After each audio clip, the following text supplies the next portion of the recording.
नमस्कार, स्वागत है आपका कॉर्पोरेट कनेक्शन में और मैं हूं आपके साथ पूजा त्रिपाठी। और इस शो में हम उन मैनेजमेंट को शामिल करते हैं जिनके बारे में आप जानना चाहते हैं और उस कंपनी की छोटी छोटी बारीकियां समझने की कोशिश करेंगे जिससे कि आपको भी निवेश करने में उसमें आसानी हो सके। आप आगे बढ़ते हैं, लेकिन सबसे पहले मार्केट का एक चेक ले लेते हैं। शुरुआत अच्छी हुई थी, लेकिन उसके बाद अब दबाव देखने को मिल रहा है बाजार में ऊपरी स्तरों से। 18,300 के पास इस वक्त निफ्टी कारोबार कर रहा है। सेंसेक्स में 140 अंकों की मजबूती है। निफ्टी बैंक में आज दबाव है और अभी भी करीब 40-50 अंक नीचे बैंक निफ्टी भी कारोबार कर रहा है, तो हल्का दबाव के साथ आज बाजार में ट्रेड देखने को मिल रहा है। कल है मंथली एक्सपायरी, देखना होगा किस तरह के स्तर यहाँ पर मार्केट में देखने को मिलते हैं। एक बार आप गिरने और चढ़ने वाले शेयरों पर भी नजर डाल लेते हैं। आज एशियन पेंट्स मजबूत है 4%। उसके बाद डिवीज लैब, एसबीआई और सन फार्मा, ये कुछ ऐसे स्टॉक्स हैं जहां पर की अच्छी तेजी देखने को मिल रही है। वहीं axis bank, Bajaj finance, IndusInd bank और ओएनजीसी, ये स्टॉक आज निफ्टी लूजर्स हैं, कमजोरी के साथ आज कारोबार कर रहे हैं। एक्सिस बैंक और बजाज फाइनेंस के कल नतीजे आए, उसके बाद देखिए आज दबाव देखने को मिल रहा है इन काउंटर्स पर, और इंडसइंड बैंक के नतीजे आने वाले हैं। तो नतीजों के बाद और उसके पहले देखिए कुछ दबाव के साथ आज बैंकिंग और फाइनेंशियल स्पेस कारोबार करता हुआ नजर आ रहा है और इसी की वजह से हम देखेंगे कि बैंक निफ्टी में इसका असर बना रहेगा। लेकिन चलिए अब आगे बढ़ते हैं और मैनेजमेंट को भी शामिल कर लेते हैं। और इस वक्त सबसे पहला मैनेजमेंट हमारे साथ जुड़ेंगे निप्पॉन लाइफ इंडिया एसेट, और इसी के साथ हम थोड़ी देर बाद महिंद्रा लाइफ स्पेस डेवलपर्स के मैनेजमेंट से भी बात करेंगे। तो सबसे पहले निप्पॉन लाइफ इंडिया के कंपनी के बारे में बताएं तो नतीजे कंपनी ने घोषित किए थे और नंबर्स की अगर बात करें तो अच्छी ग्रोथ यहां पर देखने को मिली थी। रेवेन्यू में 27% की ग्रोथ दर्ज हुई कंपनी ने और मुनाफे में करीब 47% की ग्रोथ है वो देखने को मिली। 145 करोड़ का बढ़कर जो मुनाफा है वो 214 करोड़ आया है इस बार। और क्या कुछ नतीजों पर और ज़्यादा फोकस करने के लिए अब हमारे साथ कंपनी के मैनेजमेंट भी जुड़ चुके हैं। निप्पॉन लाइफ इंडिया के सीएफओ प्रतीक जैन इस वक्त हमारे साथ मौजूद हैं। प्रतीक, बहुत बहुत शुक्रिया आज समय देने के लिए। नतीजे पर हम आपकी सबसे पहले राय जानना चाहेंगे। जो नंबर्स आए हैं वो काफ़ी अच्छे दिख रहे हैं। मुनाफे में शानदार ग्रोथ इस बार देखने को मिली है, तो हम आपसे समझना चाहेंगे कि जो प्रॉफिट में ग्रोथ आई है उसके पीछे कारण क्या है, क्या कुछ ट्रिगर्स रहे हैं जिसने कि इस मुनाफे को सपोर्ट इस बार देखने को मिला। जैसे कि हमने पिछले क्वार्टर में भी देखा था कि एक पॉजिटिव मोमेंटम बन रहा था और वो इस क्वार्टर भी कंटिन्यू किया है। और अक्रॉस जितने भी बिजनेस मेट्रिसेस हैं हमने वहाँ पे हमारी परफॉर्मेंस काफ़ी अच्छी रही है। जैसे कि हमारे जो मेजोरिटी ऑफ फ्लैगशिप फंड्स हैं उनकी जो परफॉर्मेंस है वो भी काफ़ी टॉप क्वार्टाइल में रही है, supported by this performance. And जो हमारा जो वाइड डिस्ट्रीब्यूशन रीच है उसके चलते जो हमारा एसेट ग्रोथ हुआ है वो ऑलमोस्ट 10.4% हुआ है इस क्वार्टर में, जो कि इंडस्ट्री के 9% के सामने ज्यादा है।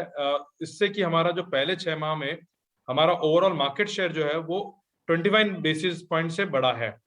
और उसी के चलते जो एसेट्स ग्रोथ जो आई है, हमारा एसेट जो है वो एवरेज एसेट पिछले क्वार्टर में 2.65 लाख होके 33% से ग्रो किया है।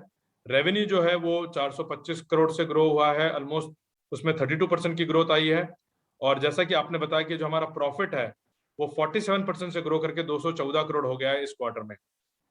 तो ये इसका बेसिक जो है वो हमारे जो स्कीम्स की जो परफॉर्मेंस है और जो हमारा जो सेल्स टीम का जो डिस्ट्रीब्यूशन रीच और जो इन्होंने लास्ट क्वार्टर में एयूएम ऑगमेंट किया है उसके चलते वी हैव सीन दैट हमारा ओवरऑल मार्केट शेयर भी इंप्रूव हुआ है और उसके हिसाब से एयूएम और प्रॉफिटेबिलिटी भी इंप्रूव। बिल्कुल, तो देखिए इस बार कंपनी के एयूएम में भी अच्छी ग्रोथ दिखी। एसेट में करीब 10% की ग्रोथ इस बार दर्ज की है कंपनी ने। प्रतीक, आपसे समझना चाहेंगे, आपके तो वैसे सभी इक्विटी एसेट हैं जहां पर की अच्छी ग्रोथ देखने को मिली है क्रॉस सेगमेंट, लेकिन अगर बॉन्ड की बात करें, इस सेगमेंट की बात करें, तो यहाँ पर जो ग्रोथ आई है वो पिछले 2 तिमाही से कम है। इसको लेकर आपका क्या आउटलुक है? नहीं, वहां पे देखिए क्या क्या हुआ है कि काफी सारी जो हमारी पुरानी एफएमपीज थी, जो 3 साल पुरानी एफएमपीज थी, वो काफी मेच्योर हुई है। ऑलमोस्ट पहले 6 महीने में करीब 6,000 करोड़ से जो है हमारी एफएमपीज मेच्योर हुई हैं। तो उसके सामने अगर देखें तो हमारा ग्रोथ काफी अच्छा रहा है। ये एक क्लोज एंडेड प्रोडक्ट होता है, जो कि एफएमपी जो है वो फिक्स्ड मैच्योरिटी प्लान की तरह से जब मेच्योर हो जाती है तो वो एसेट जो है वो ऑटोमेटिकली रिडीम हो जाता है। तो अगर आप उसको अगर एक बार निकाल दें, ये वन ऑफ है, तो अगर आप उसको निकाल दें तो हमने वहां भी काफी हेल्दी ग्रोथ देखी है। और इस साल में अगर आप देखें तो इंस्टीट्यूशनल कैटेगरी में करीब करीब हमने 1000 न्यू कॉर्पोरेट क्लाइंट्स ऐड किए हैं। ठीक है, तो ये वन ऑफ है, इस वजह से चिंता करने की बात नहीं है। कुछ एफएमपीज यहाँ पर मेच्योर भी होते हुए दिखाई दिए हैं, इस वजह से ये कमी देखने को मिल रही है। एक राय आपकी जानना चाहेंगे प्रतीक, विदेशी निवेशकों पर भी, क्योंकि आपका भी एक्सपोजर काफ़ी ज़्यादा है। अगर स्पेसिफिकली म्यूचुअल फंड्स की बात करें तो वहाँ पर विदेशी कस्टमर्स जो हैं वो काफ़ी ज़्यादा हैं, और मार्केट में इस जिस तरीके से उतार चढ़ाव बना हुआ है, हम देख रहे हैं कि एफआईआईज ने करीब करीब 12,000 करोड़ से ज़्यादा की बिकवाली कर चुके हैं, अभी तक लगातार नेट सेलर बने हुए हैं। उसको देखते हुए, इन तमाम फैक्टर्स को देखते हुए, रिस्क फैक्टर क्या लग रहा है आपको आपके म्यूचुअल फंड्स के लिए? पिछले साल को भी अगर हम देखें और आगे भी हम अगर देखें तो एक डाइवर्सिफिकेशन पर्सपेक्टिव से हम इन्वेस्टर को, क्योंकि जो इन अ ग्लोबल वर्ल्ड सब चाहते हैं कि हमारा एसेट जो है और जो हमारी इन्वेस्टमेंट जो है वो डिवर्सिफाइड हो। हम कोई एक पर्टिकुलर इकोनॉमी और पर्टिकुलर कंट्री के लिए हम अपना सारा, we can't put all eggs in one basket, and therefore as a part of diversification हम लोगों को एक दूसरा एवेन्यू दे रहे हैं। ऑब्वियसली हम चाहते हैं कि लोग उसमें सोच समझ के इन्वेस्ट करें। उसमें जो भी वित्तीय जोखिम होते हैं वो हम उन्हें बताते हैं। स्पेशली जब आप इंडिया के बाहर इन्वेस्ट करते हैं तो उसमें मार्केट वॉलेटिलिटी के अलावा एक आपका एक्सचेंज रिस्क भी रहता है। लेकिन अगर आप देखें कि कई इकोनॉमी है, जैसे कि अभी हमने एक ताइवान फंड लॉन्च किया है, जो कि हमने अभी उसका अप्रूवल आया है और जो हम इस क्वार्टर में लॉन्च करने वाले हैं।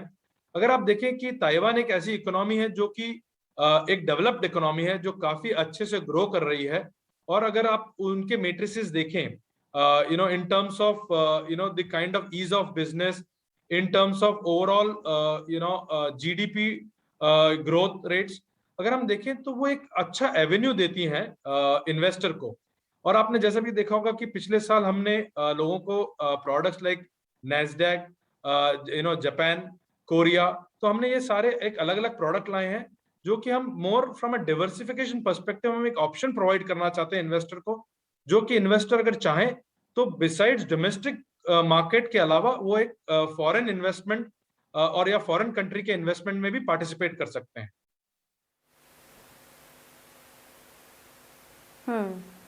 ओके सर, इसके अलावा आपका जो AIF है, यानी कि ऑल्टरनेटिव इन्वेस्टमेंट फंड है, वहाँ पर हम देख रहे हैं कि तेज़ी से एक बढ़त देखने को मिल रही है। और भारत की अगर बात करें तो वहाँ पर AIF अब काफ़ी पॉपुलर भी होता जा रहा है, तो इसको लेकर क्या योजनाएं हैं आपकी, क्या आउटलुक दिख रहा है आपको?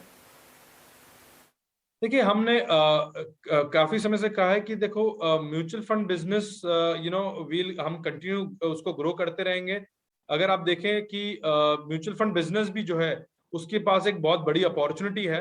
ऑलमोस्ट लास्ट 10 सालों में AUM जो है वो 5.5 टाइम्स बढ़ा है, और हमें लगता है कि आगे आने वाले इस 10 सालों में भी ये ऑलमोस्ट सेम स्पीड से ग्रो कर सकता है। बट काफी सारे जो HNI और द न्यू HNI इन्वेस्टर का जो रुझान है वो AIF की तरफ बढ़ा है, और उसको कैपिटलाइज करने के लिए हमने एक मजबूत टीम क्रिएट की है, जो कि आपको कमोडिटीज में, जो कि आपको स्ट्रक्चर्ड क्रेडिट के रूप में, जो कि आपको हाई अल्फा इक्विटी स्ट्रेटजीज के लिए, और जो कि आपको एक ऑफशोर इन्वेस्टमेंट को लेके हमने इनके लिए एक फॉर HNIs हम एक अलग प्लेटफॉर्म क्रिएट कर रहे हैं, वेयर जहां पे रिस्क थोड़ा ज्यादा है बट वहां रिटर्न भी ज्यादा है। And obviously this is again coming as a part of our diversification. और हमने जैसे पहले कहा है कि हम एक अपने आप को एक सुपर मार्केट की तरह देखते हैं, जहाँ के हर तरह के इन्वेस्टर के लिए सारे तरह के इन्वेस्टमेंट प्रोडक्ट्स अवेलेबल हैं।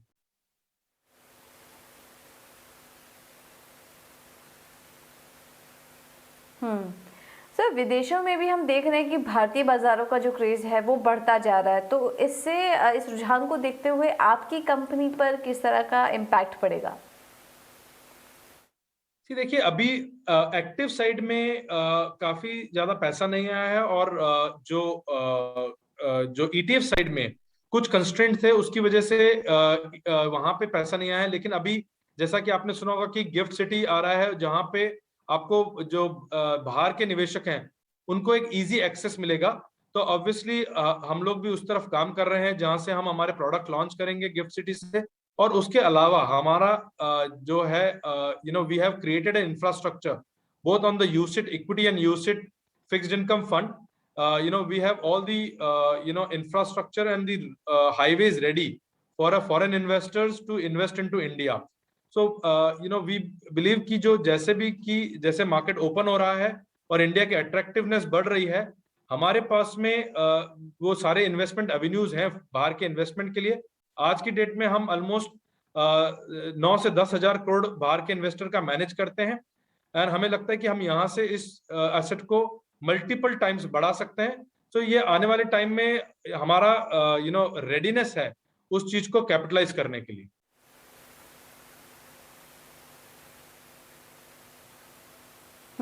तो काफी अच्छा निवेश है। विदेशी निवेशकों की अगर बात करें तो इनके फंड्स में करीब 9 से 10 हज़ार करोड़ का निवेश भी है और गिफ्ट सिटी में भी प्रोडक्ट लॉन्च करने की तैयारी है। सर, एक आखिरी सवाल अब होगा, आपकी कंपनी में अगर इन्वेस्टर वाइज सेगमेंट ब्रेकअप की बात करें तो 50% कॉर्पोरेट का है, 22% हम देख रहे थे कि HNI का है और 28% रिटेल का है।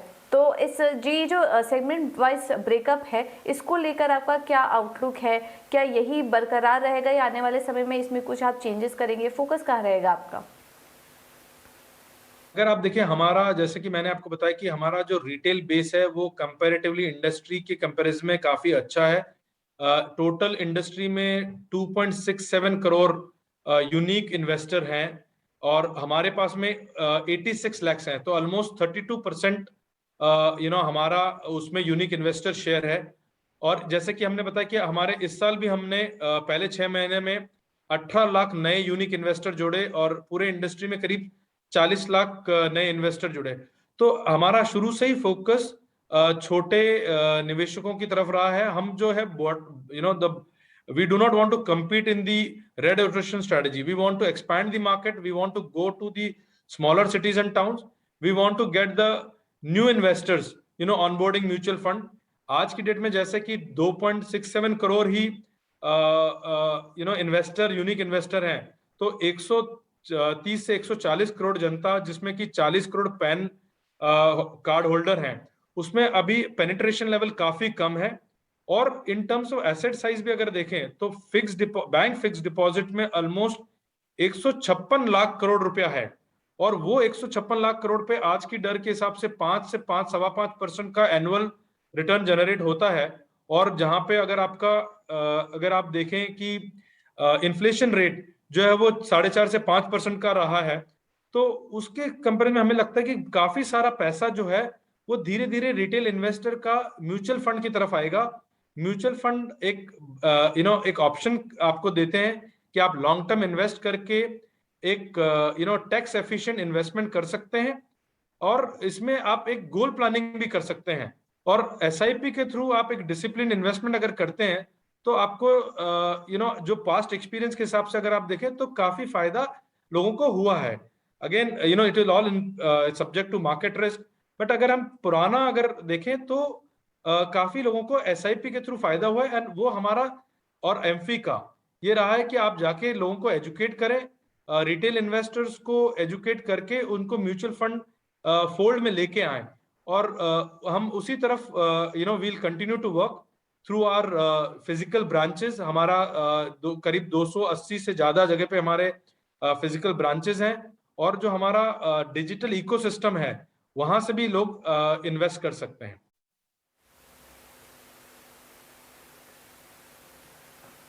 Okay, alright. प्रतीक, बहुत बहुत शुक्रिया आपका हमारे साथ जुड़ने के लिए, नतीजों पर और कंपनी के आउटलुक पर डिटेल में हमारे साथ चर्चा करने के लिए।